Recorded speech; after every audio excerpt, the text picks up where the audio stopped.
Buenos días, soy Linet Méndez y voy a empezar la línea del tiempo acerca de la economía. Primeramente, la economía empieza a surgir como término ya definido en el siglo XV. Entonces les voy a hablar específicamente del siglo XV al siglo XVIII.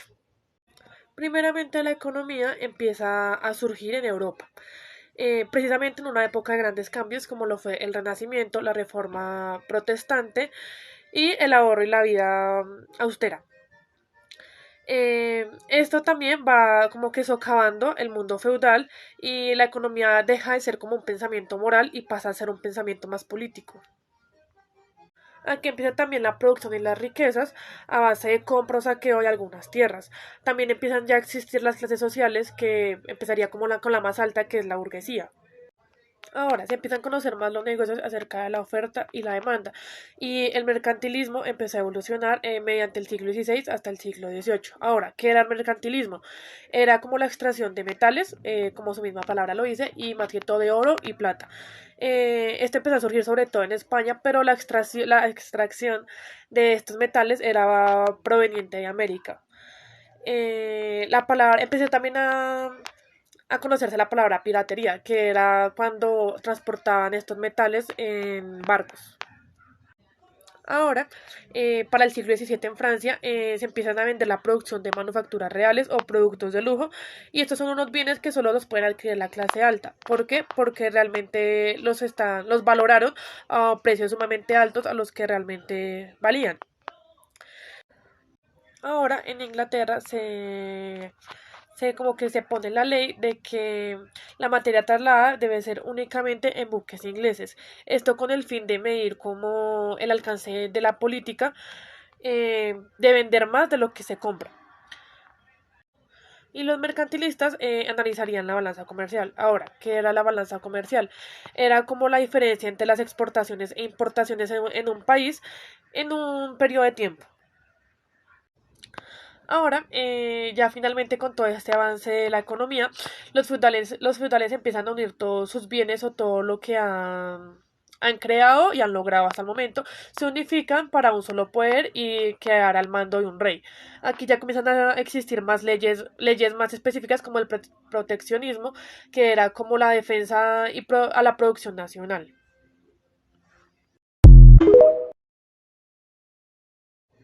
Ahora vamos a hablar de 1776 y por qué este año es tan importante en la historia de la economía. Realmente es muy importante porque en ese año el padre de la economía, Adam Smith, sacó su obra o su libro que está dividido en más de 5 partes, que son anotaciones o escritos a lo largo de su alcance en esta misma.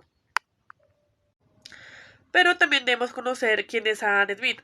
Adam Smith nace en 1723, estudia y se especializa en filosofía y en 1748 se convierte en profesor y es allí donde conoce y convive con el filósofo empirista David.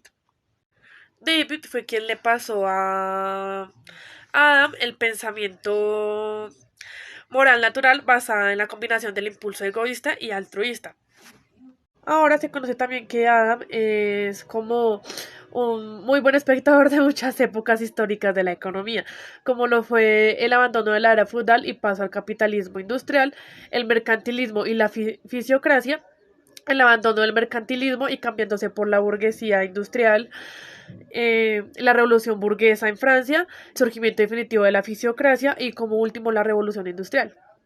Ya más específicamente, en 1765, Adam conoce a dos importantes fisiócratas, que son Francois y Robert. Gracias a ellos es que Adam despierta como su interés por la economía. Después de haber vivido todas aquellas grandes eras históricas, una de las más impactantes como lo fue la revolución industrial, que fue como ya el hecho de la maquinaria, de la máquina a vapor, como todo esto revolucionó el mundo en primera parte en Europa y después pasó a trascender por el mundo entero. Adam para 1766 vuelve a Escocia y empieza su gran obra, que es a través de anotaciones y como experiencias y estudios que hizo a través de todos esos años. La obra tardó 10 años en publicarse. Eh, como dije al principio del video, es un libro que tiene más de 5 partes y salió el 9 de marzo de 1776, describiendo como las costumbres e instituciones de la época, la riqueza, el sistema económico que según él estaba determinado en el interés privado y de los el interés privado de los individuos. Seguimos con el año de 1867, donde está presente Carlos Marx. Él nace en Treveris, una ciudad de la antigua Alemania, en 1818, donde allí estudió Derecho y Filosofía.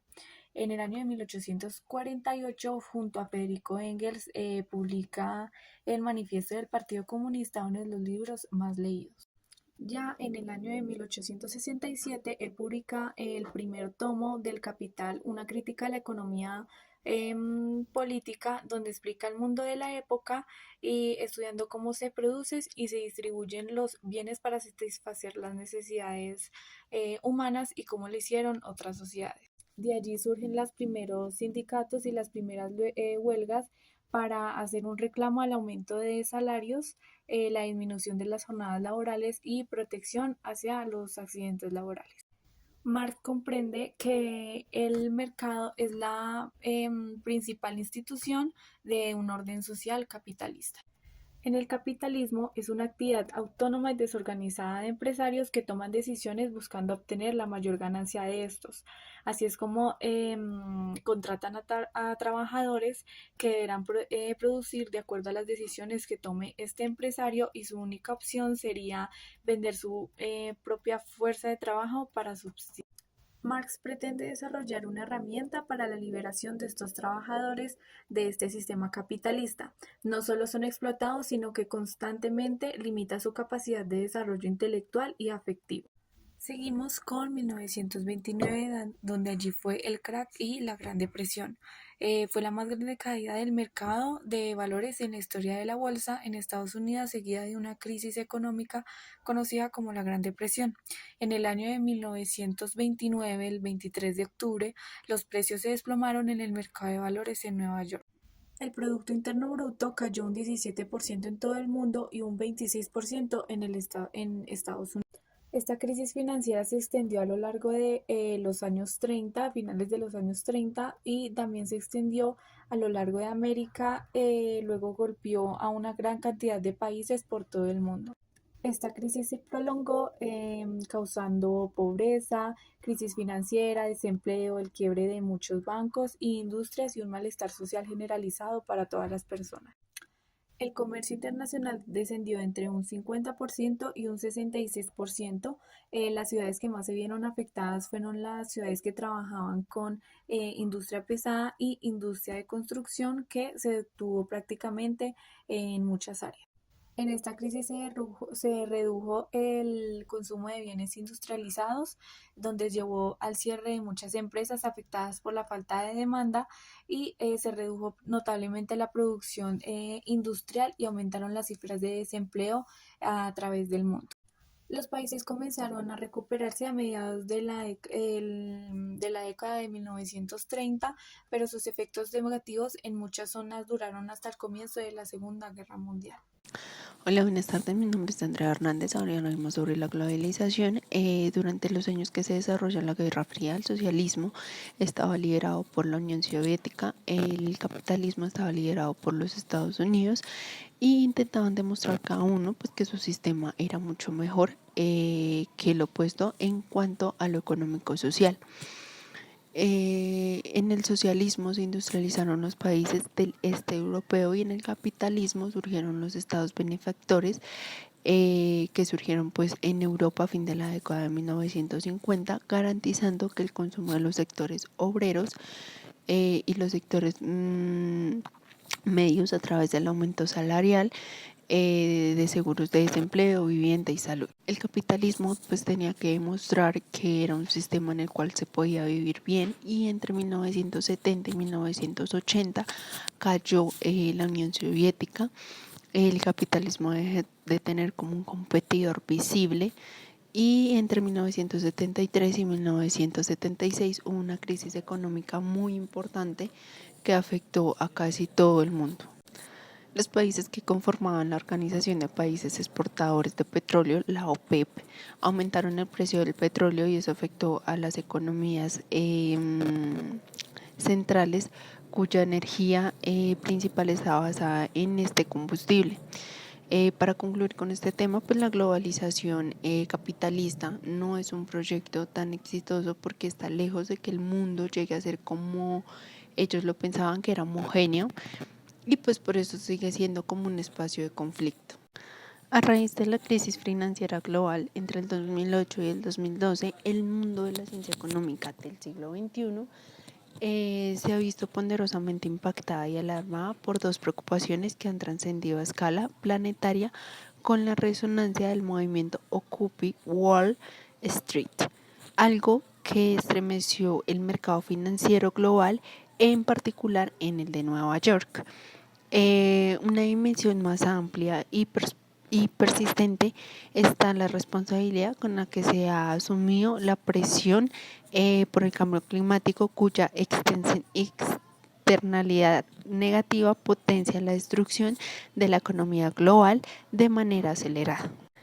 En la economía del siglo XXI, los países en desarrollo siguen siendo el principal impulso del crecimiento mundial y representan aproximadamente el 60% del crecimiento del PIB mundial del mundo, fruto de políticas macroeconómicas responsables. Hola, mi nombre es Camilo y pues a continuación les voy a hablar sobre el origen de la economía como tal. Pues bueno, voy a empezar hablando sobre pues la etapa prehistórica y allí encontramos que las actividades económicas pues se basaban en la recolección en la caza. Los seres humanos luego de esto pues empiezan a plantar y pastorear y luego pues encontramos que los intercambios económicos se comienzan a hacer mediante trueques. Estos trueques estaban basados en los excedentes, que era lo que les sobraba a las familias, como artículos artesanales, sobras de la misma casa que hacían, pues entre otros. Gracias a estas actividades era posible dar respuesta a necesidades como la alimentación, la ropa y el vestido, y gracias a esto pues también se pueden obtener los materiales necesarios para la fabricación de herramientas. Respecto a la caza, hay que resaltar que cobró mayor importancia en las fases más avanzadas del Paleolítico, y cabe resaltar también que inicialmente el ser humano se dedicaba a alimentarse de animales muertos, que es lo que conocemos como carroñeros, por decirlo así. La característica principal de la economía del Paleolítico es que se trata de una economía depredadora. Como señalamos anteriormente, se supone que las actividades económicas sean fundamentalmente la caza y la recolección. Una vez explotados los recursos de un territorio, pues ante la escasez que se presentaba, se producían los desplazamientos hacia otras zonas geográficas. Eh, y pues bueno, continuando con los siglos 2 y 3 antes de Cristo, encontramos que el dinero nace como una herramienta para facilitar los intercambios de los cuales hablaba anteriormente. Dicha moneda estaba hecha de los materiales más valiosos para la época, en este caso pues eran el oro y la plata. Las principales vías de comunicación comercial fueron los ríos. También encontramos que las culturas egipcia, griega y romana, en este orden, implementaron y constituyeron el sistema esclavista como la base de su economía, puesto que era la principal riqueza que obtenían venía a base del trabajo de los esclavos en la agricultura. La guerra también se consideraba, según algunos filósofos griegos, como una fuente de riqueza debido al aprovisionamiento de esclavos y la mano de obra barata que se obtenía tras cada conquista. Y también pues podemos decir que durante el Imperio Romano se produjo un aumento en la actividad comercial. Si bien no era muy eficiente, pues todas las mercancías se enviaban a Roma y desde allí se redistribuían a los confines del mundo conocido. Pues como sabemos, antiguamente las dificultades eran muy altas para que todo esto pudiera ser cumplido pues de la mejor manera.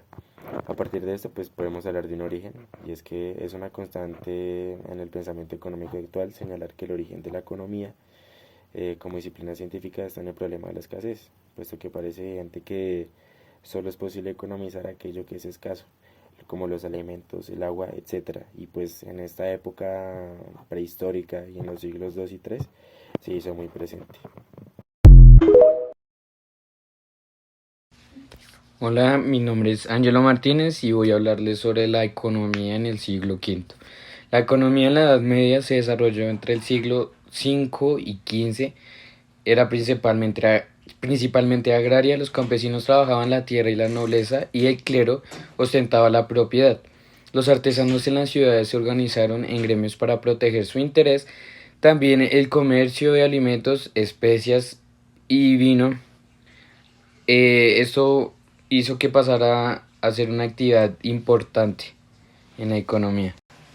No puede entenderse a la Edad Media ni su economía sin el feudalismo. El feudalismo implicaba que la mayor parte de la población eran campesinos y debían tener una lealtad al señor feudal a cambio de protección. No solo suponía obediencia, sino también el deber de pagar impuestos al noble para que trabajara la tierra. La economía de la Edad Media, les hablaré sobre el comercio. La creciente importancia de la burguesía y de las manufacturadas permitió dar el impulso al comercio. Gracias a ello, los mercados ubicados en las ciudades se convirtieron en el gran lugar de intercambio comercial. También el crecimiento de población y el avance en las técnicas agrícolas que ayudaron a contribuir la expansión del comercio, pues así permitía obtener un mayor excedente agrario con el que comerciar. Ahora les voy a hablar sobre el siglo XII. En el siglo XII, la base de la economía era la agricultura. Era la que proveía toda la riqueza. Poseer tierra era lo que a los hombres los hacía ver como ricos. El comercio había sido importante durante este periodo, ya que el Imperio Romano fue cayendo primero con la llegada de los pueblos germánicos y luego con la aparición del Imperio Árabe, que durante un tiempo corto el comercio entre las dos orillas del Mediterráneo. Hacia el año 1000 hubieron varias circunstancias que favorecieron los cambios económicos importantes, la cual fue mejoría del clima, el aumento de la población y las áreas tecnológicas. En la mejoría del clima entre el siglo XI y siglo XIII se produjo un óptimo climático con temperaturas suaves y precipitaciones suficientes que ayudó a mejorar el entorno del europeo y hizo más fácil la vida de los hombres. El incremento de la producción agraria permitió el aumento de la población, que a su vez demandó más productos agrarios y otras muchas cosas que los hombres necesitaban para su vida. Esto ayudó a que fuera posible, gracias a su recuperación. Desde el siglo XII, el comercio fue uno de los motores de la economía europea. Aparte del comercio local, se produjeron importantes intercambios de productos necesarios para el hombre medieval, como lo era la sal, precisamente para la conservación de alimentos. Esta se compraba en las minas alemanas o de las salinas de la costa atlántica. Las especias del lejano oriente, los vinos de Borgoña o de Burdeos, las pieles de Europa del Este, la lana de Inglaterra o España, los pasos de Flandes e Italia. Los comerciantes más emprendedores se movieron por el Mediterráneo y por el Báltico. El comercio a larga distancia proporcionaba enormes beneficios. Un buen ejemplo es una expedición portuguesa que iba a Indias a comprar especies en 1521. Compraban el clavo a 3 ducados y lo veían en Europa a 336 ducados. Esto se conoce el coste de la expedición, que llegó a un total de 22.000 ducados. Como las ganancias fueron de 150.000, les quedó un beneficio de 130.000 ducados, lo cual indica que es un porcentaje de beneficios muy alto, que alcanzó un 600% más. Y ya con esto concluimos el video. Muchas gracias por vernos y hasta luego.